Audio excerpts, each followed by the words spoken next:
Good morning, or depending on when you're watching this, good afternoon, good evening, or good night. My name is Ross, and as always told out of Voice of Radio. So today, I have got news. And some of you are going to listen to this news and go, hang on a second, Wassy. Doesn't this news directly contradict news that you brought us in a video just a few days ago? And the answer is honestly yes. Yes, it does. But on this channel, we basically do everything. Deck analyses, metagame analyses, new cards, and obviously news. Basically anything we can do about the Pokémon TCG we do. I'm a little obsessed, I think is fair to say. And the deal with news is that news changes over time. We have got updated news, so we're going to have a look at it. Now, I do need to give a shout out to the lovely Primal Lugia over at PokeGuardian.com, who has made me aware of some distributor listings. And essentially, what we've got is strange things afoot. You see, Sword and Shield 5, this is the Urshifu set, and I've shown you videos about this. This is the one that's bringing in Rapid Strike Pokemon V and Single Strike Pokemon V. Now, just as a quick side note here, I have, since that video went up, I've had a whole bunch of people getting in touch going, Wassy, you realise they're just talking about Urshifu, right? It's Single Strike Urshifu and Rapid Strike Urshifu. They are not new types of cards. And the answer is, that was my first reaction. When I saw the news, when I saw the translation, I went, well, surely it's just Single Strike Urshifu V and Rapid Strike Urshifu V. So I went to, and this might shock you to your very core, the lovely Antoine Boulet, and I asked the question, are you sure it is a new type of card, which is likely to be used for other Pokemon in the future, rather than just Urshifu V? And Antoine was like, no, it's a new type of card. It is written to suggest that. Plus, over on Japanese Twitter, they have been discussing what the mechanic is likely to be, and as I said in the previous video, the consensus seems to be ancient traits, or something similar to, like the wonderful promo Regirock that I am absolutely in love with Omega Barrier, that stops effects of trainer cards done to the Pokemon. But Regirock had it, and also Primal Groudon had it, so there were a few of them that would then essentially get shared amongst various Pokemon. We don't really have information too much about Single Strike and Rapid Strike Pokemon V, except that they are new types of cards, or I suppose to be more precise, the information we have at the moment very much suggests that they are new types of cards, not just Urshifu. But I told you that that set was actually going to be coming out very late. I told you that Sword and Shield 5 would be coming out in May, and essentially, we would be skipping our February set. There would be a 6-month gap between sets for the first time in about 20 years. Well, that is apparently no longer true. You see, the latest distributor listings that we've got actually lists Sword and Shield 5 as coming out in March. Now, that is still late. That is still a month later than we would imagine, but it is only a month later. Again, we're in the middle of a global pandemic. We should expect some awkwardness. I mean, every card game is going through this. Pretty much all the ones I follow have had some disruption to the release schedule because of COVID. Expect this to keep happening as we go forward. But this is 1 month later rather than 3. The thing is, this kind of throws everything off into whack. Now, what we've actually had currently revealed for the March set are booster packs, mini portfolios, those are the binders, and elite trainer boxes. And those are products that we always get. Those aren't listed yet, but you can expect that we will get 3-pack blisters and 1-pack blisters and all the usual things we would usually get for a new set. But what's been listed at the moment are booster packs, mini portfolios, and elite trainer boxes. Now, for what it's worth, this is currently scheduled for the 19th of February, which does make sense. This very much fits the release pattern that we've been seeing lately, which is kind of the third Friday of the month, in the same way that Vivid Voltage is coming out on the 15th of November, which is the third Friday of the month. So this does make sense, it does work with that. And then we've got a listing for the June set, which is exactly the same.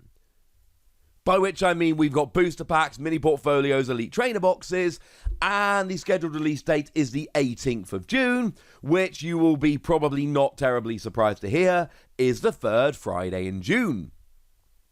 Which essentially means everything has been pushed back a month. Our February set has become our March set, and our May set has become our June set. But rather than getting Sword and Shield 5 in May, by the time June comes around, we'll have had Sword and Shield 5 and Sword and Shield 6, which of course is rather interesting.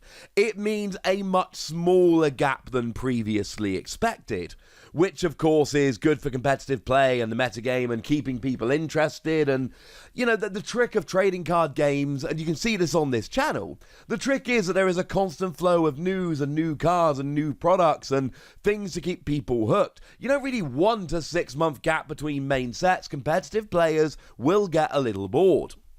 Now, of course, and this is not official, this is just me extrapolating, but it seems very much like everything's been pushed back a month, so that means our Sword and Shield 7 will actually be a September set rather than an August set, which means yay, right before my birthday. I mean, if you want a date for that one, 3rd Friday of September, you are looking at the 18th of September.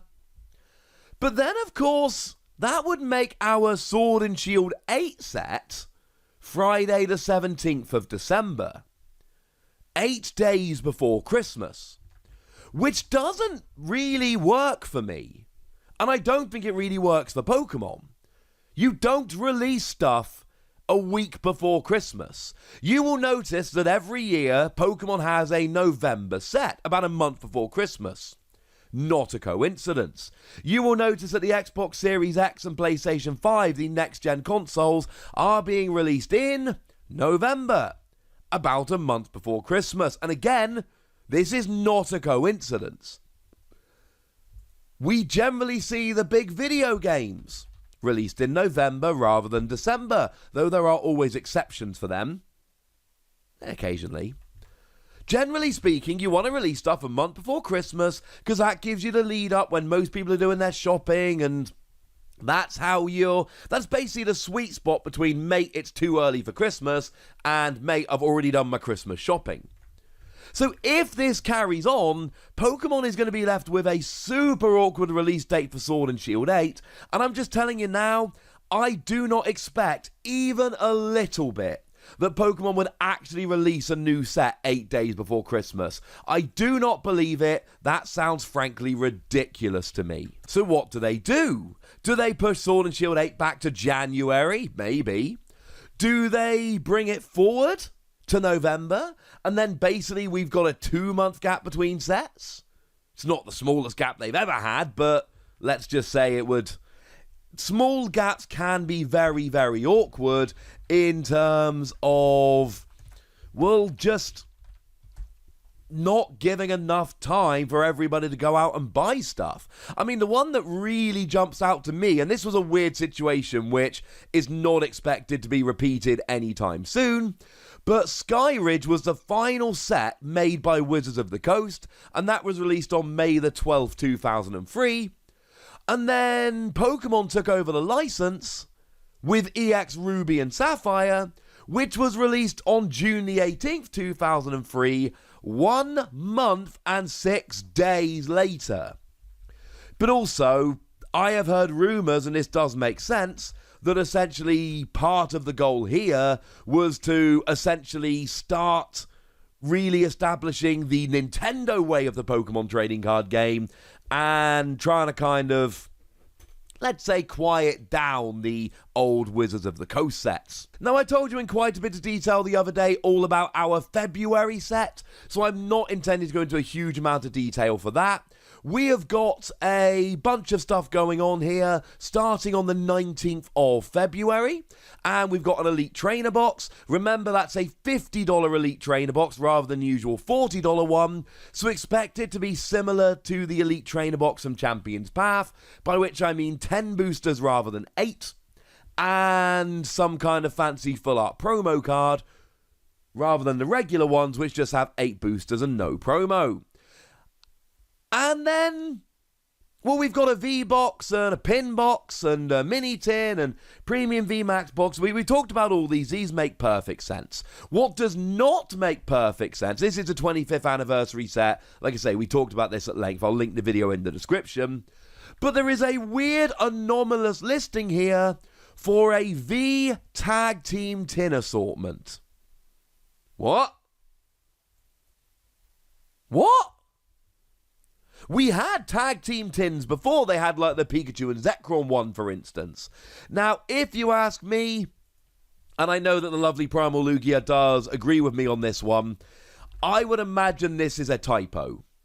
Because Pokemon Vs and tag team Pokemon are not the same thing. So it makes no sense to have a Pokemon V tag team box. Maybe it's, or a tin, maybe it has both a Pokemon V and a tag team, but it's also worth bearing in mind that, generally speaking, these tins have one fancy card in, so I think it is extremely likely, not guaranteed, but extremely likely that what's actually going on here is that it is a Pokemon V tin, which is in the style of the old tag team tins, and that they've basically, what's the phrase I'm looking for? They've listed it somewhat carelessly, I think is a polite way to put it.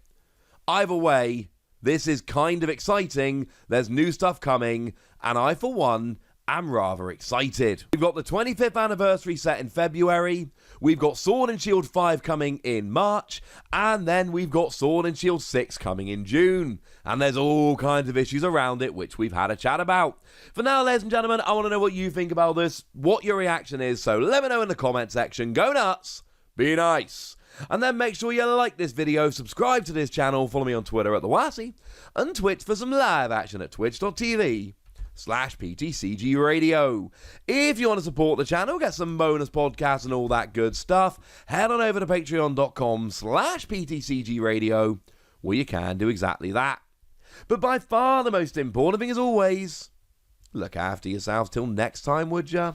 Thank you very much for watching. My name's Ross, and you've been watching PTCG Radio.